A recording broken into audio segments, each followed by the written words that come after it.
gentlemen, podcasting since 2005. You're listening to Gamertag Radio with your hosts, podcaster Hall of Famer Danny Pena, the always opinionated Paris Lilly, and from outside of the norm, Peter Toledo.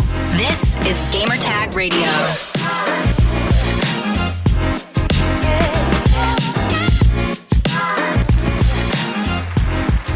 All right. Welcome to Gamertag Radio, episode 1184. This is your host, Danny Pena, and also joining me from all the way from Switzerland, the man himself, Peter, man. Peter, what's up, Pete? How you doing, Danny? What's going?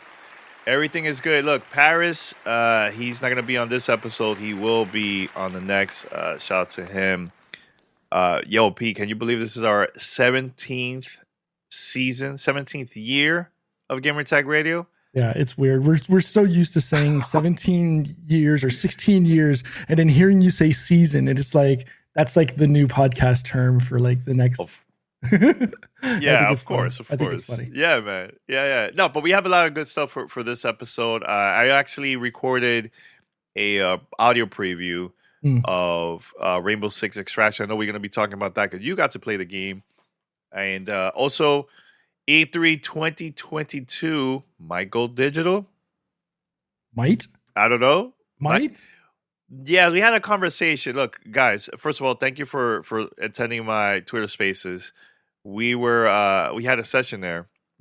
I did it with Rihanna. Paris joined. Even Deej was there. It was a lot of people, man, from the industry.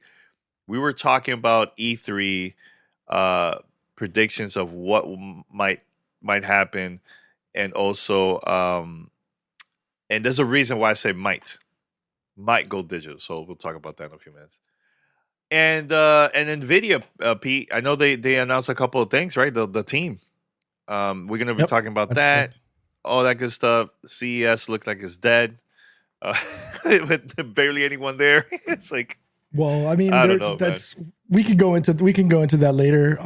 But I mean, when you really think about it, it's a safety issue, I think, and it just makes more sense.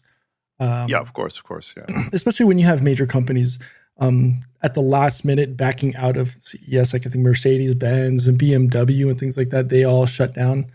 They shut down their teams. It's just a health issue, right? It's more, and I wouldn't say it's an issue. It's a precaution, right? You don't want to take that risk of, even though you might have people that are, that are either immune or what have you. And I don't want this show to get into into that. I'm trying to avoid the word even. I get it. It's just a safety precaution. I would probably, at the end of the day, I'd probably do the same. Yeah. Well, first of all, if you guys notice, we started 2022 with a bang. P got a new camera, man. That camera looks smooth, man. Smooth, brother. For those that are watching on Twitch, I just want to say that very quick. All right. But so first of all, head over right now to gamertagradio.com. Listen to our past episodes. We have tons and tons of episodes. First gaming podcast to reach over 1,000 episodes. No other show has done that yet from the gaming side. I just want to say that. Make sure also to go to Spotify, Apple Podcasts, any podcast app out there. Search for Gamertag Radio. Follow us, subscribe, or even post a review. Thank you to everybody that have been posting your review for the new review system that they just added on Spotify a couple weeks back. That helps us out a lot. People will discover us because of your support. So whenever you get the chance, it only takes like 2-3 minutes, man, or less. Just go to your favorite podcast app and post a review.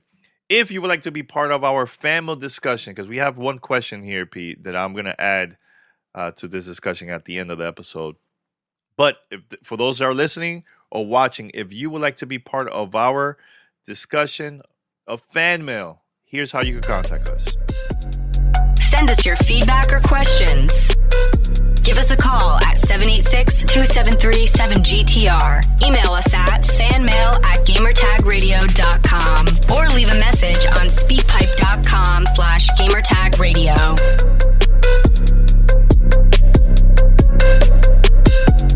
All right, Pete. So let's talk about E3. Why I think this is a might go digital. I know there's a lot of media outlets out there that have been saying that it's going to go digital officially. The ESA hasn't really confirmed that that's going to happen. They said that I think they're going to have details. No, it's not a confirmation. I've read it. Yesterday we read the whole press, like a quote. It's not a press release, but where they said that they're going to have more details about E3 2022. Now, here's the thing. I think I understand what you're saying, where that they've shut down the in-person version of it. The in-person. They never said we're going digital. Correct. Yeah. Okay. They never. Right. Yeah, that's the part I'm saying. So the thing is, a couple months back, a little birdie told me that looks like it's not going to happen in person. That was like 2-3 months ago. I heard about that. So I'm like, all right, I'm going to wait until it's official, and then I'll talk about it on the podcast. So then over a couple days ago, Dean Takahashi at GameSpeak got a quote from the ESA, and it said that, the in-person event is not happening this year at all due to Omicron, etc., because of the pandemic, and which is fine. You want to keep everybody safe. It's good. But, and this is the question I have for you. If E3 comes back this year as a digital event, are you going to get excited about it? Because let me tell you that right now. Last year, I was like, you know what? E3 is back. Let's see it. I got to watch the stream. I was not happy with it.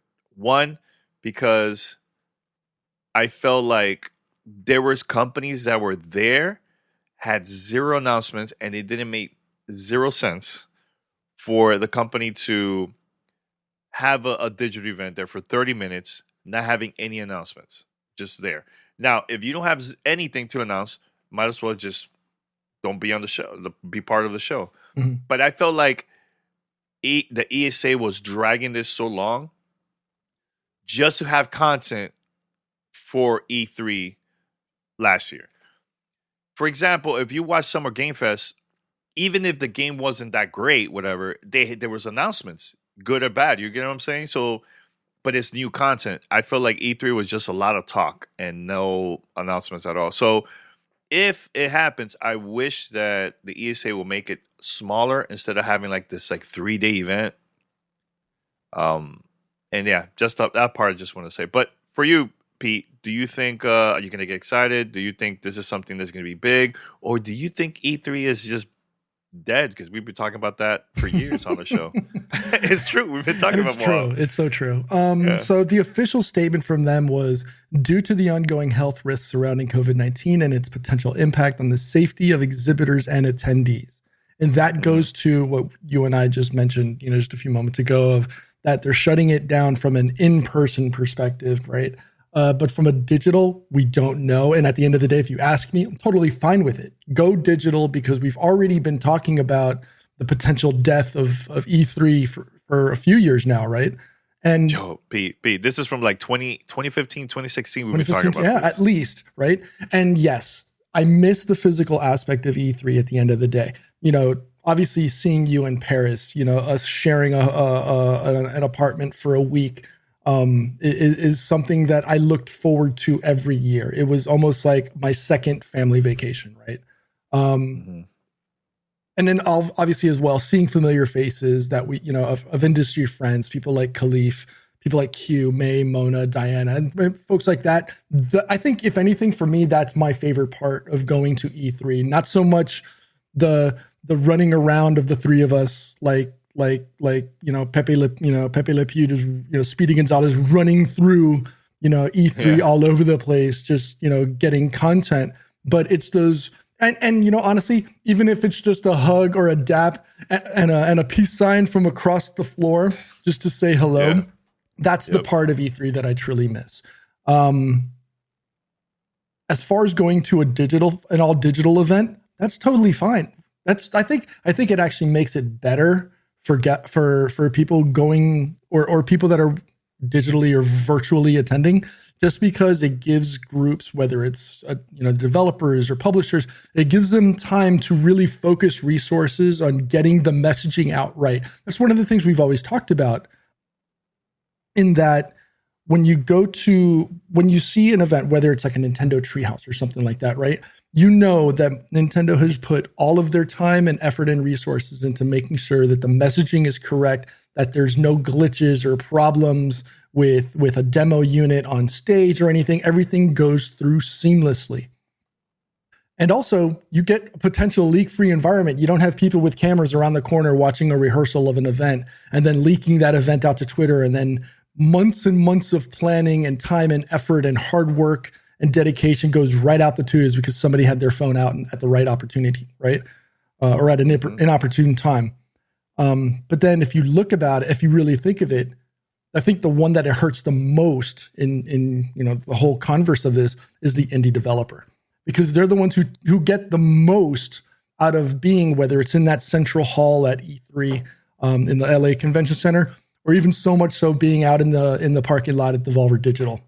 And it's places like the Devolver Digital area that I got to check out games like Fall Guys, Gris, My Friend Pedro, Death's Door, Carrion, games that eventually became huge, but don't really have that star power, or didn't really have the cachet of being on the main stage in the East or West halls. Or being in a Sony, in the Sony booth or in the Microsoft booth, right? Like when we've gone to the shows, and at the end of the day, if you really think about it, everybody thinks of those events as part of E3. They're actually not, because E3 is what happens inside the main stage. But all those conferences that we've got, that we're privileged to go to, those are events that are before E3, right? With Microsoft press conference, Sony, the Nintendo press conferences, the Ubisoft and the EA, Play events.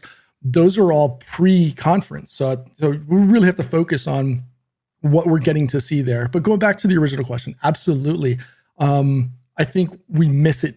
I think we miss the camaraderie, the local, bro fist hug situation.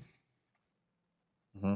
But I don't think it's going to be that big of an issue. We saw that it was somewhat successful. They could get away. They could do it last year. But you have to think of safety and health at the end of the day, right? You've got people that are away from their families for 2 to 3 weeks sometimes, making sure that the sets and everything is in place. The long amount of hours that are used in months and months leading up to the events for planning.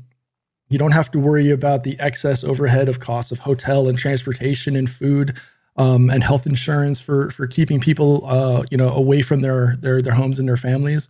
So I think at the end of the day, if you look at that, it's almost a win-win situation for the gaming industry. I know the gaming industry, there's always the talk of the long hours and crunch and things like that. And this actually helps devote time and resources towards actually getting the games right and not having to worry about, okay, well, now we've got to split a team off of people to work on a demo for E3. They can do it, but they can do it at home, right? They could do it in the office, or they don't have to split up the team. They have the full gamut of resources to do things. So again, personally, keep it safe and dedicate your time and resources to getting a good E3 showing out. And we'll probably see this.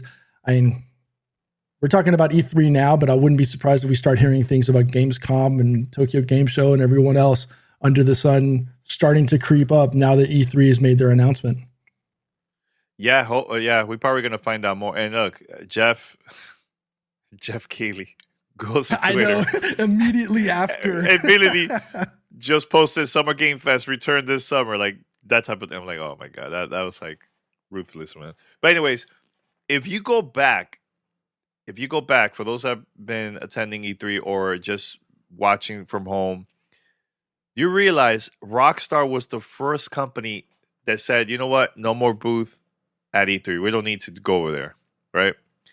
That was number one. Number two, Nintendo was the first company to start having those digital events. And I remember, Pete, if you go back to the old school audio recordings of Gamertag Radio, I remember when we first heard Nintendo were having like the the digital format, we were like, oh man, this is the end of Nintendo. You remember that? 'Cause that came out during the Wii U days, and the reason why that happened was because there was not many things to announce, so they would just have like this very short video, digital version of their press conference. They show it, right, but then they'll invite the media and content creators to go to the booth early to play all these games for the Wii U. Do you remember that?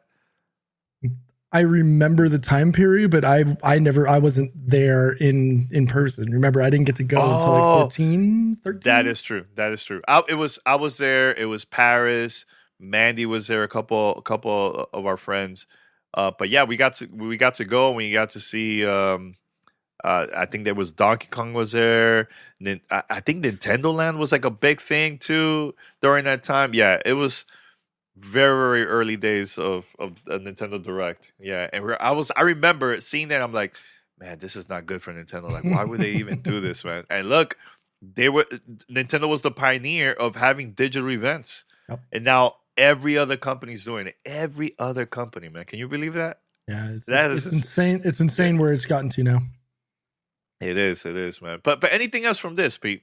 From the conversation about E3 2022? I don't think so. Going digital. Again, I think it's better from a leak-free environment potential.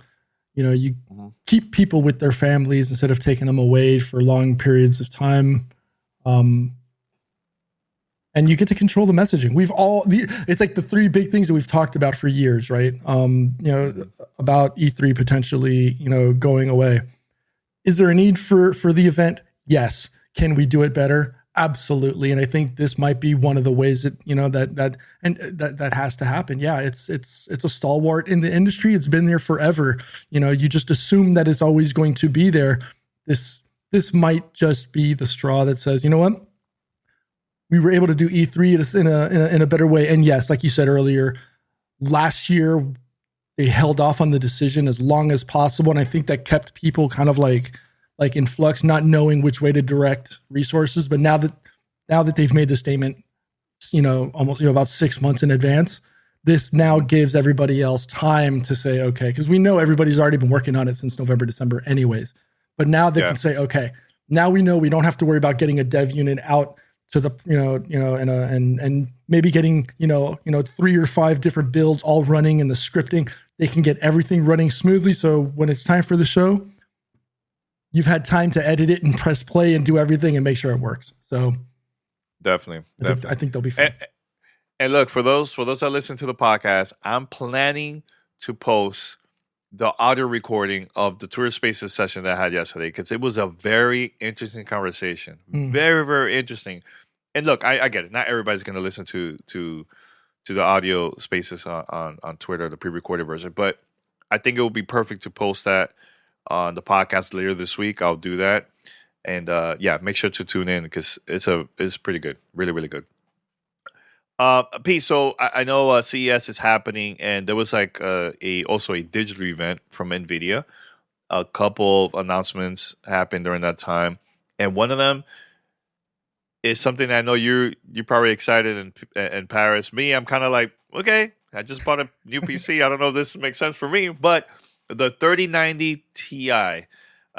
Was there a price announced for that or no. Not really? It was just okay. So they had 2 major announcements. They announced the 3070 and 3080 Ti models for laptops, and it was cool to see that hardware for laptops is starting to get on par with desktops, right?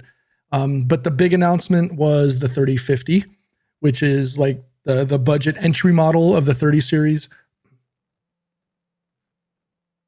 Starts off at $250 MSRP. Whether it actually gets to that on launch, I don't know, because we've seen the shortages that have happened from a mining perspective and its effect on the regular consumer. But from a hardware perspective, if you look at it, you turn on DLSS and you turn on ray tracing, and you have the equivalence of like a 2060. So, and the reason I state that is this. So it's great for trying to get people into PC gaming, but can't afford like a 3080 or a 3090 or something like that. But the low tensor count on the 3050 might not be enough to give you enough of a benefit to use it. So with ray tracing, you turn it on, you lose FPS, but you turn on and enable DLSS, and it almost, because of the performance improvement it gives you, it almost puts you right back to where you should be, which is a 2060 or 2060 Super. So my main question is, why announce a 3050 when you could put resources towards building a 2080 or a 2060 or a 2070 that gives you the same performance? You know what I mean? And not putting the strain on new resources. And so this goes, and then they announced the 3090 Ti, which is like the big super baller, GPU. I think the nickname was the BFG GPU or something like that, right? The big effing GPU, like kind of like a Doom thing. There's 24 gigs of GDDR6 XRAM, VRAM, and 40 teraflops of performance at only 11% boost improvement over the existing 3090.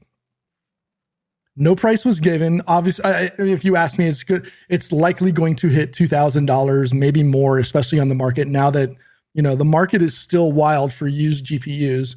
You could probably my 2080 Ti that I sold last year for super cheap.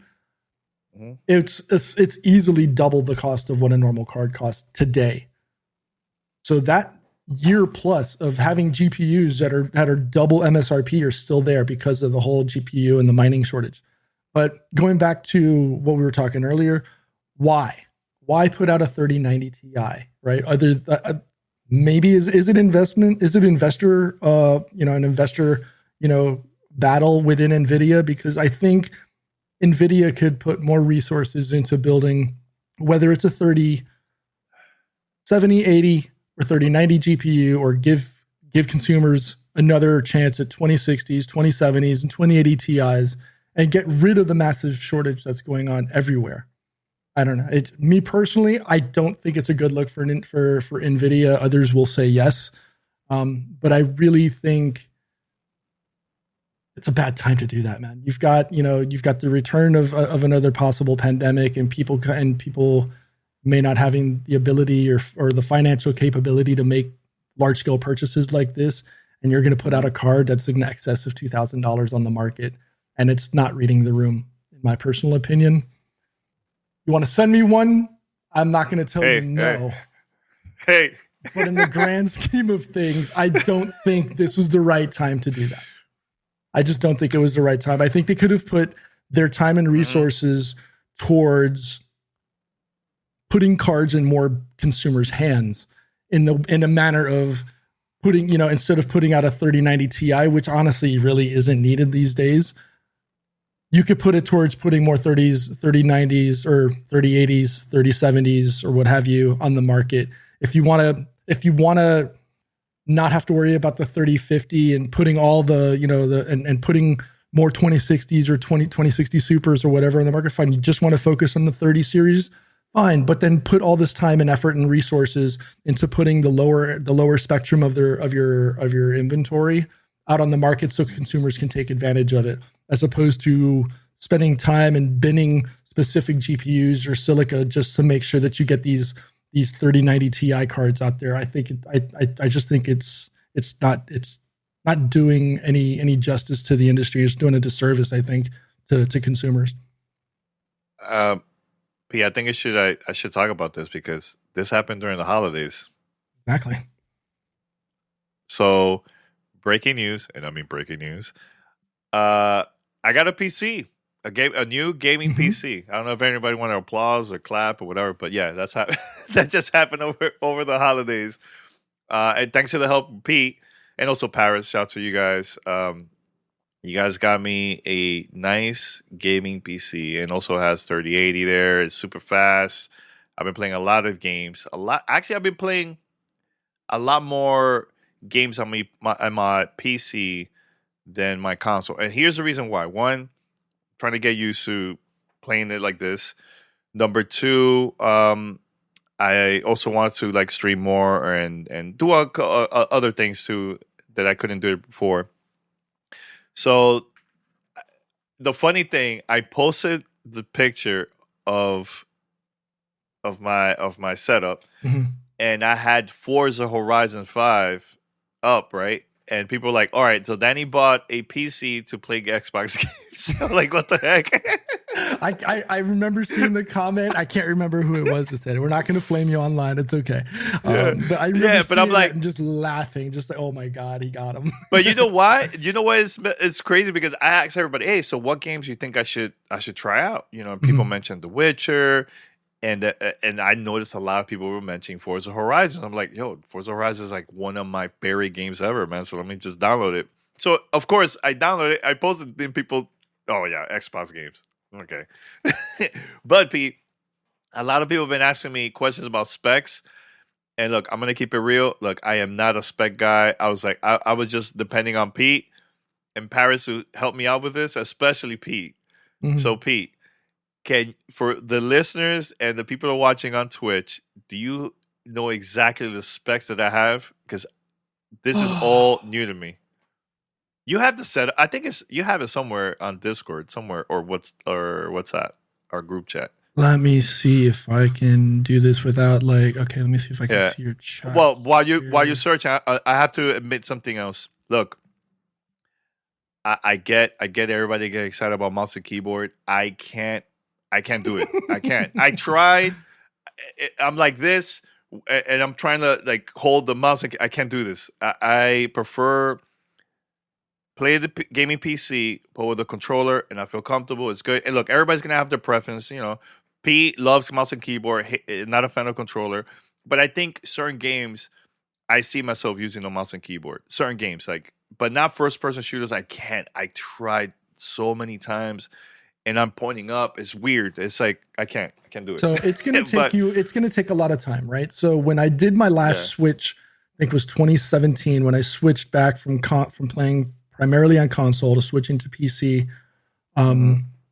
It took 6 months of nonstop dedicated playing on mouse and keyboard, just to get used to it, just to get used to to not have to do you're looking at the screen and you're looking at your keyboard, you're looking at your screen, you're looking at your mouse, to not have to do that. And then it took maybe another year before the fluency, the comfort level of actually playing on keyboard and mouse and not having to just always look down. Do I still look down on my keyboard? Absolutely. And it's been 4 or 5 years now that I've done it. The game is called PUBG, Pete. Thanks, Arctic. I really appreciate the flame midstream. Thank you. PUBG, Pete. But at the end of the day, it takes practice. It's not expected that you're just going to pick this up overnight and all of a sudden you're just going to throw all your controllers into the garbage. No. And you know what? It's at the end of the day, it's your PC. It's your choice, your preference. Am I going to ridicule you? Absolutely. But it doesn't matter in the grand scheme of things. It's your computer. You play your games, you play your PC in the way you want. And it's the same thing the three of us have been harping on, whether it's here on the show or it's on social media, about choice.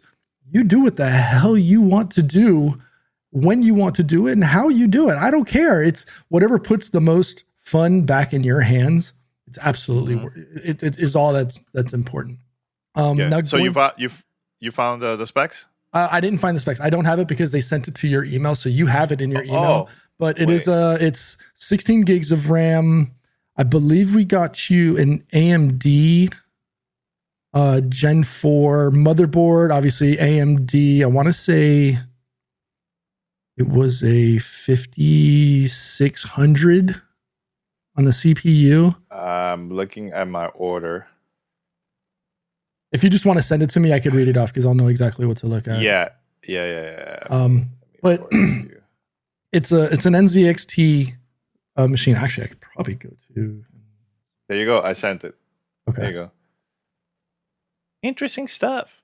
I mean, look, I've been having fun, and here's a weird thing, and I hope they fix this in the future. But 343 really needs to fix Halo on PC because the game breaks, like it crashes all the time. It crashes, dude. But here's the thing. There was a live tournament a couple weeks back. Even my brother was telling me about this. He goes, dude, the game was crashing live on stream. I'm like, ooh, that's not good. That's not good. So I'm playing the game and it just go beep.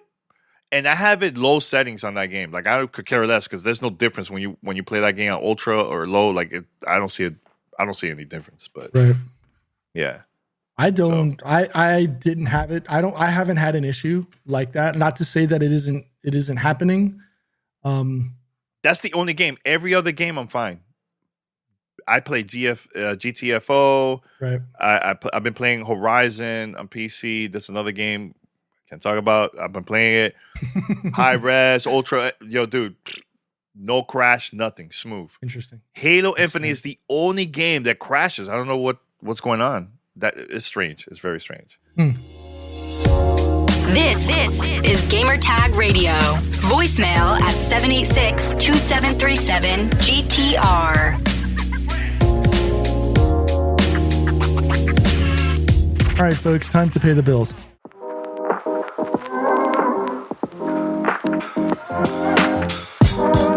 This is Gamertag Radio.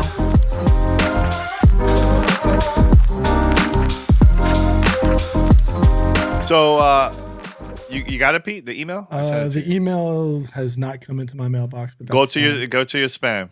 Maybe it's in your spam folder. Checked. I guess. I checked. It's not there, dude. Really? Really? I sent it to you. That's fine. Edit this part. That's fine. But it's an NZXT with an H510 case. If I'm not mistaken, it's a Gigabyte X570S Aorus motherboard. Kraken X63 RGB AIO cooler. Your GPU is a 3080. It's an aftermarket one. I don't remember off the top of my head which one they put in your case. Actually, I might be able to get away with talking about it. It's an EVGA RTX 3080. And the CPU that we put in there, I want to say it's a Ryzen 5 5600X. Once the email comes in, I can absolutely. Yeah, you're right. I'm looking at it right now. AMD Ryzen. Yep, I see it. So yeah, and then there's two 8 gig sticks of T-Force Vulcan Z 16 gig DDR4 RAM. And then as far as storage, I think we just put a handful of NVMe drives in there to make sure that, you have your operating system on one, you put all your games on the other, so that way, and that's the right way to, in my personal opinion, to do it, so that you let one drive handle your PC, and then the other one is just dedicated, so all your lanes of bandwidth on your storage goes straight towards gaming performance. But yeah, I mean, shout out to NZXT, the BLDs, or the build system configurator, the system that they have within their website is really, really easy to use. Like, you can just, it's literally like selecting options for your car. And then you press go, and I think you had your computer in 3 days. Yeah, it was super fast. I'm like, wow. That part was insane. Incredible. That was just like, wait a minute. Like, if I tried to they're here. They're local. Right. But like, and look, viewers on Twitch, listeners on the stream or on the podcast, I tried everything possible to get this man to go to the Micro Center, which is like down the street, to like buy the parts and build it. Even if he had to take it to work at G4 and have one of the people there do this, like build it for him. Paris yelled at us for not buying the parts separately. And I tried, and look, at the end of the day, I understand where Danny's coming from, right? And the same reason that he prefers to play on console is the same exact reason why he wanted to do a pre-built. And just to confirm, because I did come in now, he got Seagate FireCuda 520s. So obviously Gen 4, you have PCIe Gen 4 connectivity for your hard drives, super fast. The Seasonic GM 750 80 plus gold. Yeah, it's a Ryzen 5 5600X. Yeah. And then, sorry, the motherboard was different. It was an ASRock Taichi X570 AM4 board. Well, but I'll say this. It looks fantastic. And you know what? Yeah, I love it. If you like it, nice. That's all that matters. That's all that matters, yeah. Say less. Yeah, that's it. I'm happy with it, and that's it. All right, so Pete, I know there's one more thing before we go to the audio preview of Rainbow Six Extraction. That one is pretty long. It's like a good 20-ish minutes. And it's one one of my coworkers, part of the team at X Play. We got to play during the event they invited us, Ubisoft, a couple weeks back. So yeah, we're going to talk about that in a few minutes. But first, Pete, I know Sony was also part of CES, and there was a press conference. They talk about multiple Sony products. There was a lot of announcements, but there was a very short 6-minute announcement and also a segment of PlayStation. So one of the things that they talked about was the new PlayStation VR2. Now, I wish Paris was here because we talked about this over the phone, and we had a great conversation about VR. And here's the thing with me. I'm glad that people are excited about VR, and I've been saying it since day one, even when Half-Life Alyx came out last year or 2 years ago. I said, yo, it's VR. I just don't see VR blowing up. So that's one. Number two, I'm glad that this one's going to be a lot better than the first one. But here's the issue that I have. First of all, price. Number two, there's a lot of people that still to this day can't get a PlayStation 5. If you compare the first VR for PlayStation 4, there was a lot more consoles out there, so it makes sense. For this, I feel like if it's only PlayStation 5 thing and that's it, it's going to be kind of hard for other developers to start making games for VR, for PlayStation 5. Again, not that many people with it. You know what I'm saying? And the only thing that I think, in my personal opinion, that will help to get even more people to buy this, just imagine if this is also available for PC. Let's just say, Pete, right? Because there is PlayStation PC games available, right? That you could go and buy and download, right? Imagine they had PlayStation VR2. You play on your PlayStation 5, but it's also available for PC. So there's certain VR games that you could play on that. That would be genius. More people will buy it. But I think just having it as an exclusive only for PlayStation 5, in my opinion, is not enough. Is that going to get more developers to make games? If there's not a lot of games for that, guess what? People are not going to buy it. It's going to remind me of the early days of PlayStation Vita, which I had that. During that time, there was not that many games. There was a lot of indie games, don't get me wrong, but like exclusive first-party content from Sony, not that much, man. And after a while, I just sold it. I'm like, look, I think this is not worth it, man. I sold it to a friend of mine. But that's the issue that I have. And everybody's excited because I get it's Sony, PlayStation. I get it. But I have a lot of questions, man, and a lot of, like, I'm not thrilled about it, man. I'm just keeping it real. You know what I'm saying, when it comes to that stuff. But do you feel the same or no? So the demo, super short, but I understand. Oh, it was Horizon. Yeah, I know. Horizon Zero Dawn, Call of the Mountain, I think was the name of the title. It was a super short. Horizon what? Call of the Mountain. Okay, not Horizon Zero Dawn. That's the first game. Well, it's Horizon. It's Horizon Zero, whatever. Call of the Mountain, right? That's what it said in the stream. That's what it said in the thing. Super short. You know, the ability to walk around and see dinosaurs and stuff like that through the landscape is pretty cool. I can see how it could potentially boost their footprint in VR. Yes, it's only compatible with PS5, but they're promising faster refresh rates, wider field of view, and an improved tracking and input. The resolution, I think they didn't talk about it. So right now it's rumored to be 4,000 by 2040, right? So 2,000 by 2040 per eye, totaling 40,000 by 2040. Mm-hmm. If you compare that to the previous specs, which I'm looking at on the PlayStation.com website, it was 1920 by 1080. So you had 960 by 1080 resolution per eye.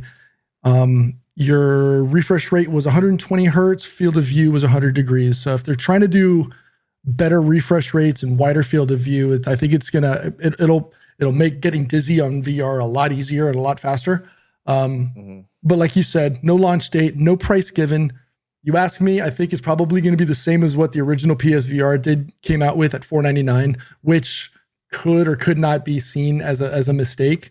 But if you think about it from a price comparison point, they're not trying to be the cheapest, but they're not trying to be the most expensive. Because right now, because they're saying it's a premium VR device. And if you look at the Vive 2, or not Vive 2, Vive Pro, most people say that is the premium VR unit to use right now. And that is what, $800?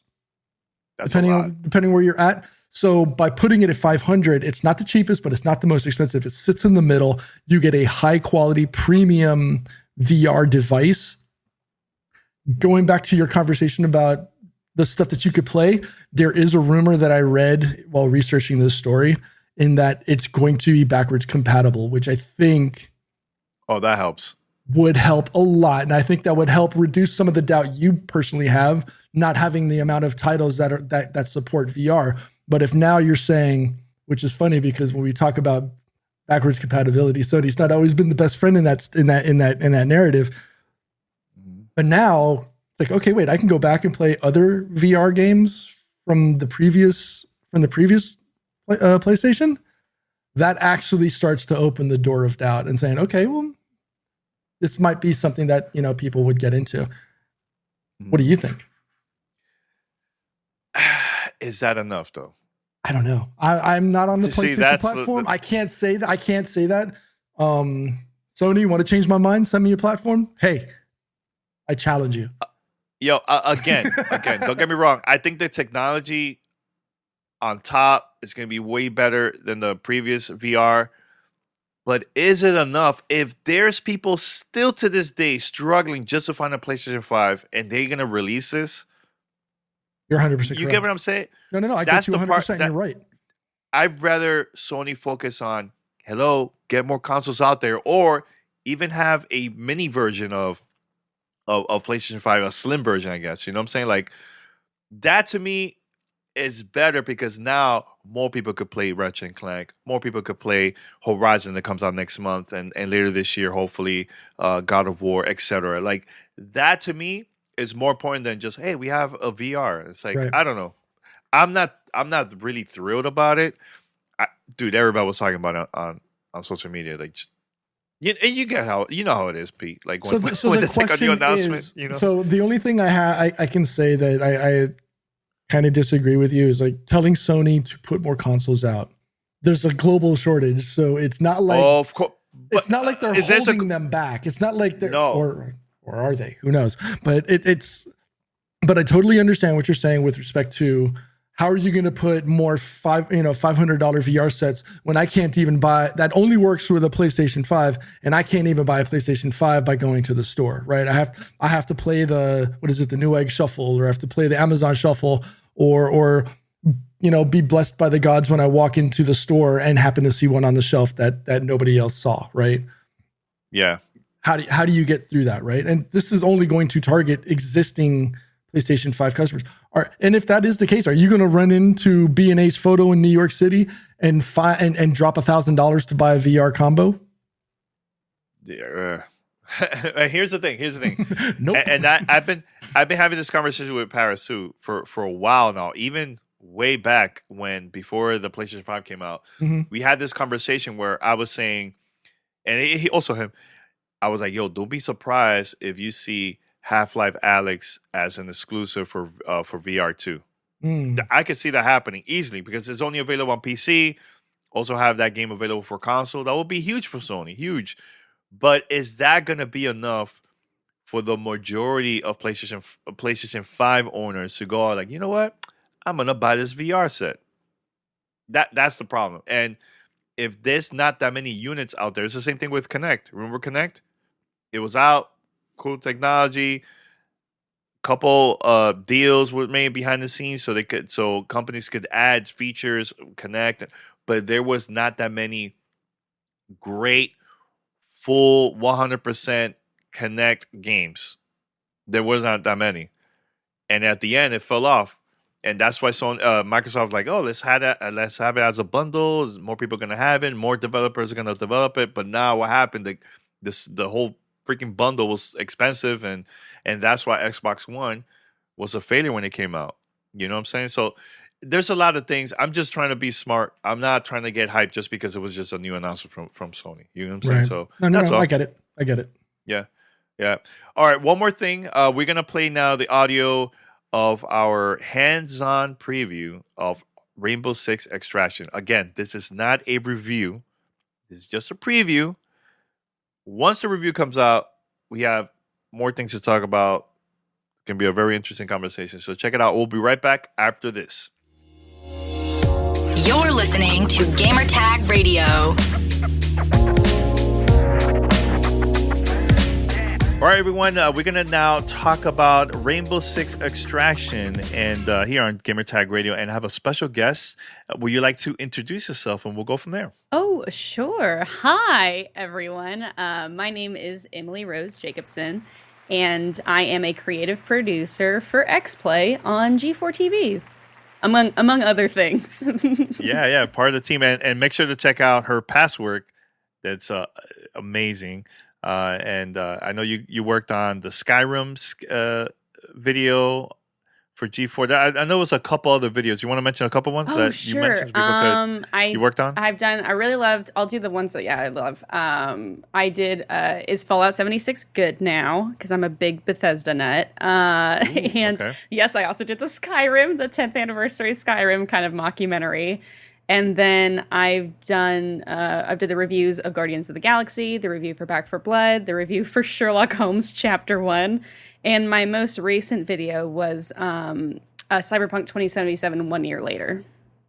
Awesome. Well, congrats, Emily, and welcome to GTR. First time on a podcast. So yes. You're a podcaster.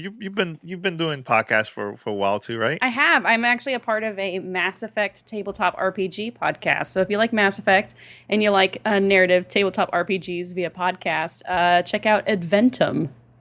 Adventum. Make sure to go to your favorite podcast platforms and subscribe. Exactly. So, Emily, I know we got opportunity to play a preview Rainbow Six Extraction. This was just a couple hours preview, and we were playing co-op. And have you ever played Rainbow Six before? Rainbow Six Siege, anything like that? I've played a little bit of Siege here and there, namely at like E3, because I'd always go into the Ubisoft. Like I'd always get press invites to Ubisoft, so it'd be like, yes, here's our new Assassin's Creed, and we have Rainbow Six over here if you want to see what all we've added in the last year. And so I've picked it up here and there. It's never really been my big cup of tea, but like this one very, very much interested me from the announcement trailer we got. I think it was last summer or the biggest, or no, it was a couple last summers year. ago, I think it was. Yeah, but originally when they announced this was a Tom Clancy Rainbow Six Quarantine. Yep. So that it started like that, and then because of the pandemic, they changed it to Extraction. Now, I know in the past you play some zombie games. This is not a zombie game at all. It's not like Left 4 Dead or Back 4 Blood. Is this considered aliens? What is this in your opinion? It's an alien game. That's what's so funny to me. I love it. I mean, Back 4 Blood, weirdly also an alien game.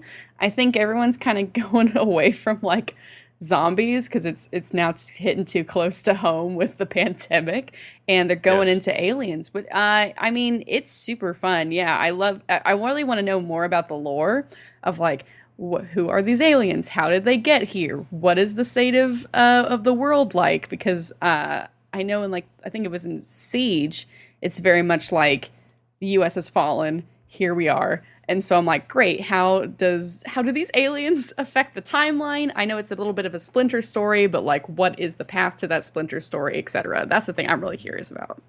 Yeah, I know there are some operators from the Rainbow Six universes in there, and you could play up to 3 players co-op.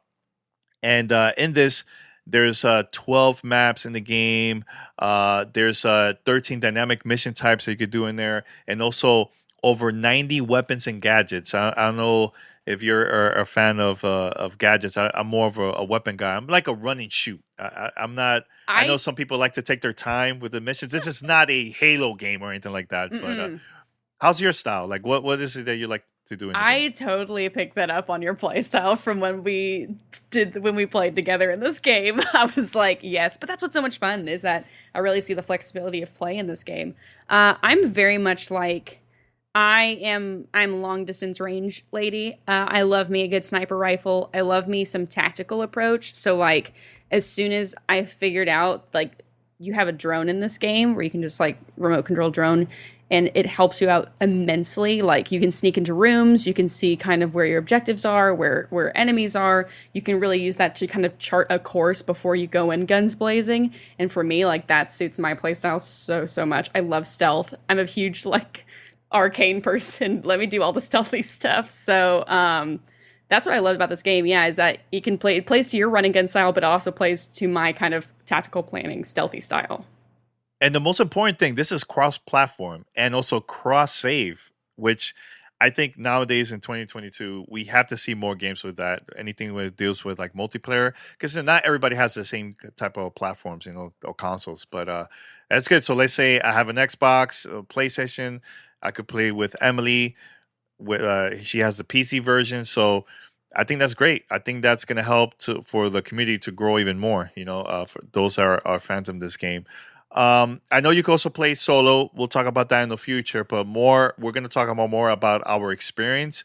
And for example, the session that we were in, we got to play and we've done a couple missions, but you have the option to go to the extraction and just leave the mission, or if you want the mission to become even more difficult, you could continue with your teammates.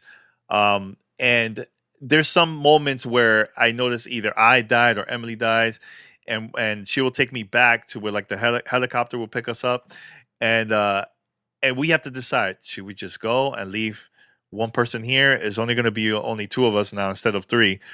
And we had an option to do that. Sometimes we'll go back, sometimes we'll continue, and we'll just have our teammate just wait for us there while we'll work on the missions too. But Emily, and correct me if I'm wrong, it gets difficult the more you stay and continue doing the missions, right? Yes, I really, really love that. I love when a video game really gives me stakes. I love high risk, high. This is a very high risk, high reward game. So yeah, you have kind of 3 levels of your extraction. And the third one, yeah, they get progressively difficult, but that third one is basically like, do you want the XP? Do you want the achievements? Do you want the goals? Because yeah, it kicked there was one mission where we're like, yeah, I think we can move on. I think we got this, and immediately we just had our butts handed to us, like in the first couple seconds of that final round. But to me, I'm like, I love that, because that really encourages kind of cooperation and team building, in the sense that, like, yeah, you all have to agree, like, oh, do we have enough health? Because I think you're allowed to go down once, and then you can be revived by a teammate, but then the second time you go down, you go into the stasis mode, and that's when you have to be evac'd out. And so, yeah, if you're like, okay, we're in our second round, if nobody's gone down once, so we have those extra kind of, we're in pretty good health, let's move forward. Or it's like, oh, we all have no lives left, I'm at 20 health. Maybe it's not good that we push on, because yeah, if you lose that mission, you lose everything. That's the big thing. Everything. And I love that. I love it. And yeah, and for example, if one of your operators die and you go back to the lobby, you can't select that player. They have to recover. Like it's going to take some time. So you have to pick somebody else to go back to the mission. And that happened to us like a couple of times. I remember I'm like, damn, I have 2 people down. I can't go back. I don't know what to do. Yeah. So they were like they were my favorite operators, based on like their style, their skills and everything. So, but yeah, I like it. It's very challenging. And, at first I felt like I found it easy, but once I noticed that when you joined, and we also had another third person that joined us, and we started doing even more missions, I'm like, okay, this thing is getting difficult. And this was just on the normal difficulty. Mm-hmm. Yeah. So imagine later once it gets even harder, once you do more and more missions. So, but I think the replay value is pretty high, because you want to go back. You want to do some certain things differently, and not only that, they will have end game content in there. Also, even post launch, they're gonna have more missions and challenge modes available there in the game. So yeah, I think this is pretty good, really really good. Plus, the game is gonna be available. This was just announced. It's gonna be available on Game Pass. So the number of people that are gonna be playing this on launch is gonna be crazy high. It's gonna be super fun lobbies, hopefully, of people wanting to have fun.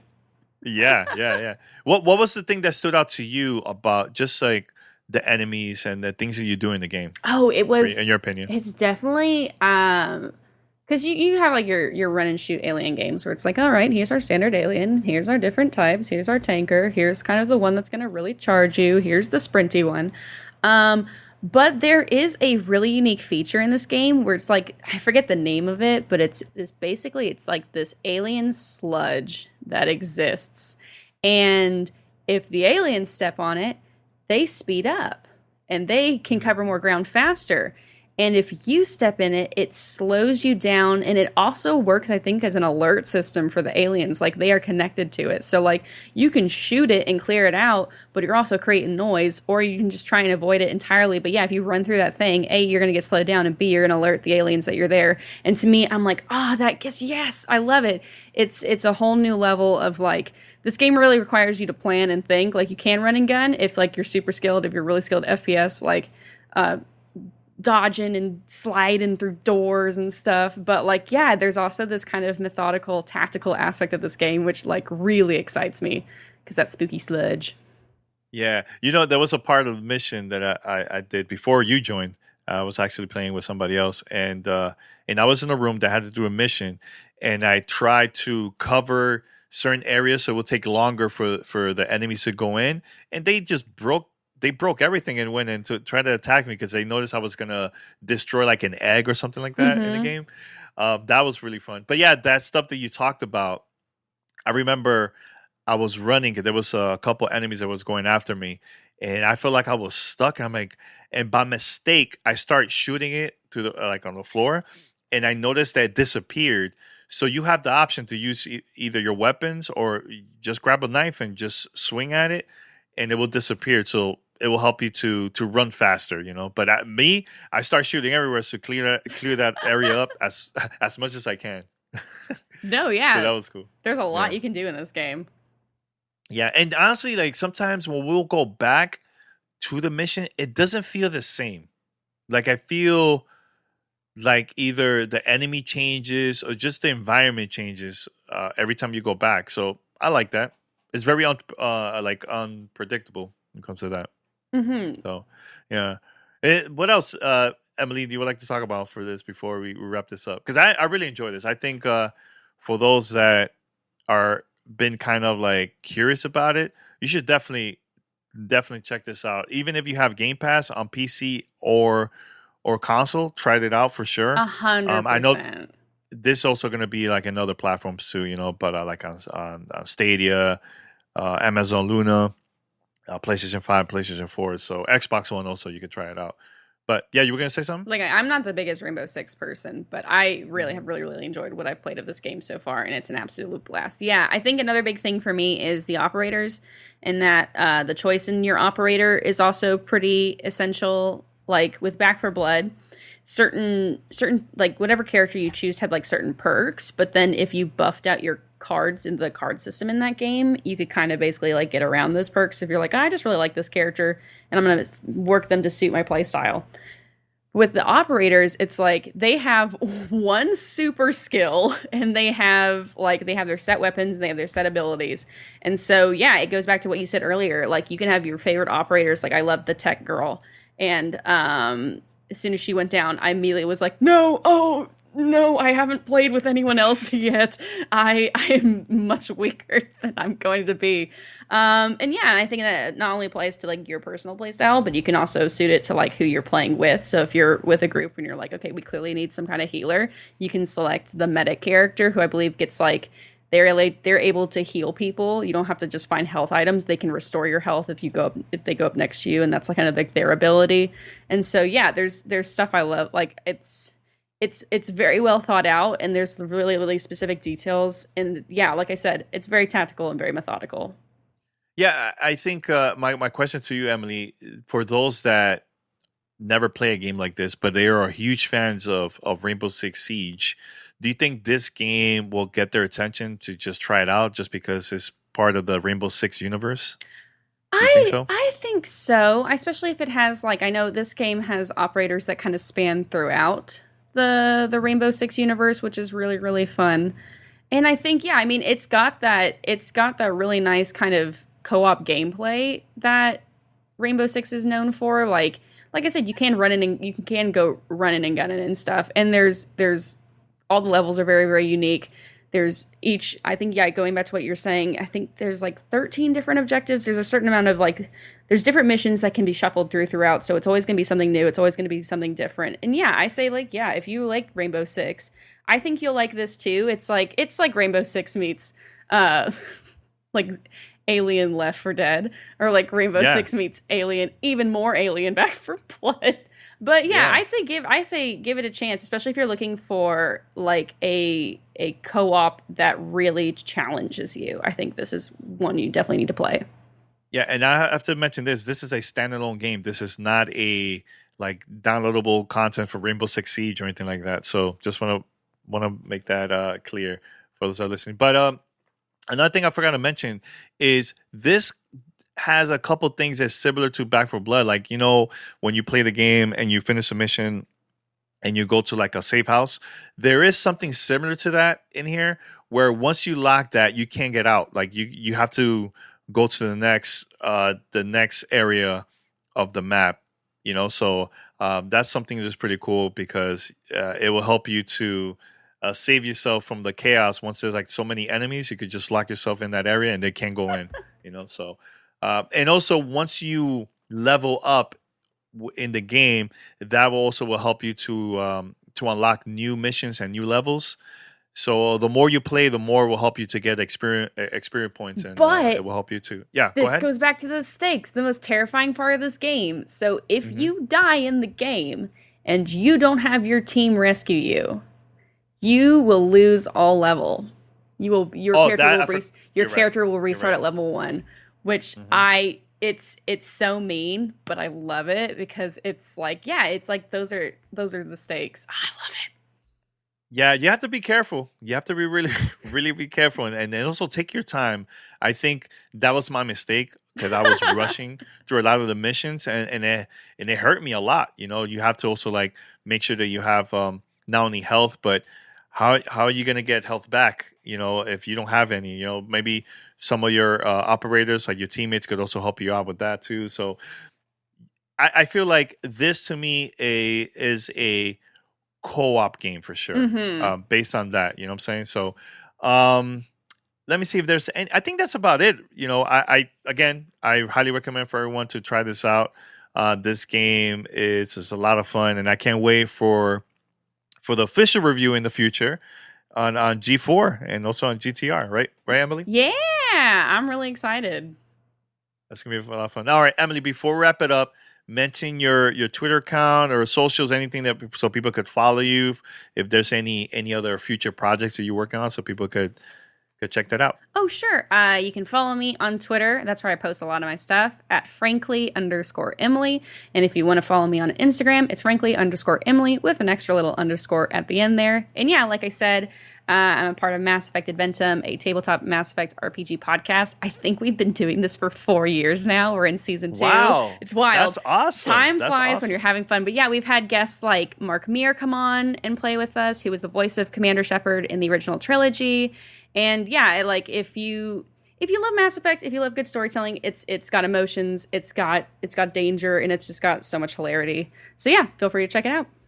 Yeah, make sure to check out the description of this episode and click the link. I'm going to post Emily's social there so you can follow her. And also tell her that she did an amazing job on the podcast too. She did an amazing job. Thank you. All right. Thanks, Emily. Send us your feedback or questions. Give us a call at 786-273-7GTR. Email us at fanmail@gamertagradio.com or leave a message on speakpipe.com/gamertagradio. All right, Pete. So before we end the show, you also got to play Rainbow Six Extraction very quickly. Your thoughts? I enjoyed it, but you're asking a Rainbow Six fan about whether I liked it. And yes, I enjoyed it. You and I had a great time playing it. And if it wasn't for you having to work in the middle of us streaming and gaming, we would have been playing for a lot longer. I'm down to continue playing it. We should play some more. I'm down. I'm down whenever. Game comes out on the 20th for all platforms. cross-plat, cross-save. I was playing in Switzerland. Danny's playing in LA, lag-free. I had no issues. I actually tested this during the stream. I was asking you, and I was going back and forth with the viewers on the stream talking about it. And I put it up on my screen and it said I had 8 milliseconds of ping going to my to the closest Ubisoft server. And when Danny checked it, I think he had like 25 milliseconds of ping going from LA. From LA, yep. And when we were playing, at one point, the first time we played together, he was connecting to me and he didn't see or detect any lag or any desync or anything. He was playing smooth as if he was playing a single player campaign. And then the second time we played, I connected to him, which means essentially I'm connecting to his data center in LA. But for me, it was showing that I was connecting here in Europe.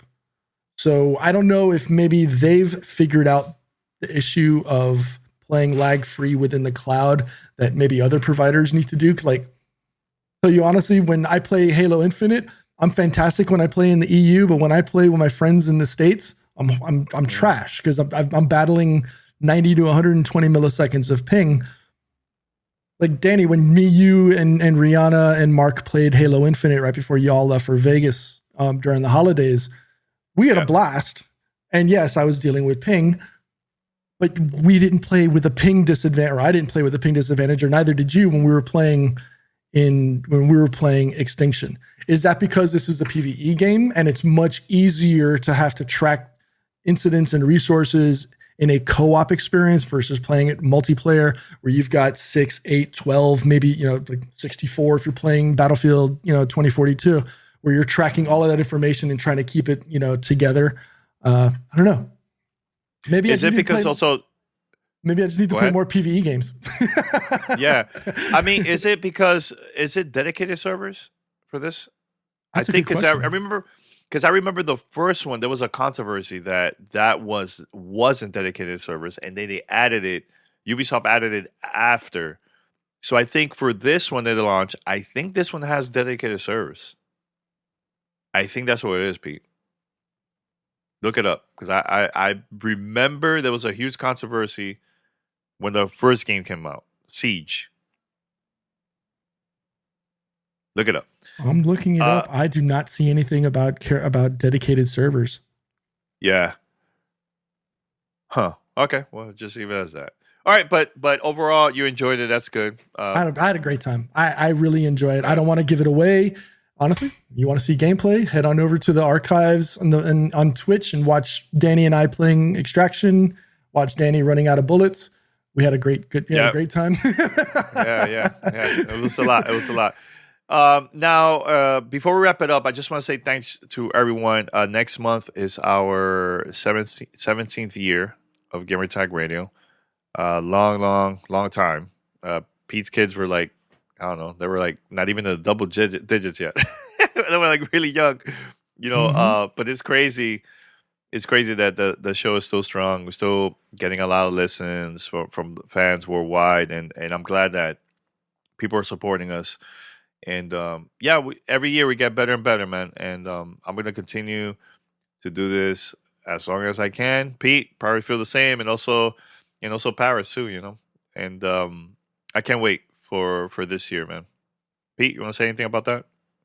No, it's a miracle. I mean, hell, my daughter was 3, Dimitri was 8 when we first met. Yes, very long time. So, my son is 23, my daughter is 18. That just tells you that we've been doing this for, much longer than I thought we would. Obviously, us, doing this has obviously grown our relationship much further than just, we play games together. Obviously we're like best friends at the end of the day. So 17 years, dude, that's insane. Okay. We've been doing this longer than most people's marriages. I know. And actually, believe it or not, Pete, January 25th is my 21st year of just being a content creator, before podcasts with like internet radio and all that stuff. So that's another thing I'm like, yo, I can't believe this, man. But I did the 10-year challenge. You just post a picture like, oh, 10 years ago, this is me. And look at me now. Yo, I look the same. I haven't really changed. I haven't really changed at all. I'm like, oh man. But I feel like content wise, I'm just having fun, man. You know, I'm getting better, you know, doing new things, and I've been getting a lot of opportunities to try out stuff that I've never done before, you know, and it's getting better. It's getting better. I'm really proud of you and proud of Paris. Hey, we got you on PC. That was like that's a 17-year challenge, bro. That was a lot. That was a very long time, man. But see, I feel like the support of the fans is the reason why we're still doing this, man. For sure, still doing this. Absolutely. So thanks having a great community. Whether it was the old forums or today it's on the Discord server, it's not for you guys and girls, you know, we wouldn't be here. So thanks obviously to you, to whether you support us on Discord, whether you just support us on Twitch, or you're just a listener on one of the hundreds of podcast apps. Thank you. Yep. Thanks, man. All right, so we're going to wrap it up here. Head over to gamertagradio.com. Post your comments and feedback. Also, you can find us on any podcast app. Make sure to go right now to your favorite app. It could be Spotify, Apple Podcasts, any other podcast app. And give us a review. It only takes less than a minute. Give us some reviews, 1 through 5 stars. It will help us out to not only climb the top of the charts, but other people will discover us because of your support. So pause this podcast right now, go to that, post a review, and make it happen. And also post a screenshot on social media. Like, hey, I reviewed Gamertag Radio. I'll give it a shout out. I'll retweet it. That's a promise. Promise. All right, so if you'd like to be part of our family discussion, I know we have one question, Pete. Should we do it right now very quick before we wrap it up? You good with that? Do we have real quick? Very quick. Let me I can go to Discord. Very quick. Go to fan mail. There's one question there. One question. Does it make sense for us? It's too long? Danny does this so that he doesn't have to try to do the magic and no, because I can't do it here. I can't. If I switch it, you will disappear. So I can't really do it. Okay. So, I forgot to add in. All right. Opinions. Wait. Hold on a second. It's time for fan mail. Fan mail at gamertagradio.com. We'll wrap it up. Go ahead. All right. First another year. Let's go. On NFTs in games, would Xbox, like Game Pass or other platforms, allow it? How would it even work in games? Shout out to John Wiki, who's a listener, viewer on Twitch, and a member of the Discord server. All right. Let me go over here. Honestly, personally, I'm not a bit. I'm old. I don't 100% understand NFTs. I don't know if it fits. Is there a way to do it? Yes. Is there a way to do it that doesn't feel icky and disgusting? I think so. I'm glad Square Enix decided not to proceed with allowing NFTs in their games. Was it Square Enix or was it a different pub? They were gonna force it.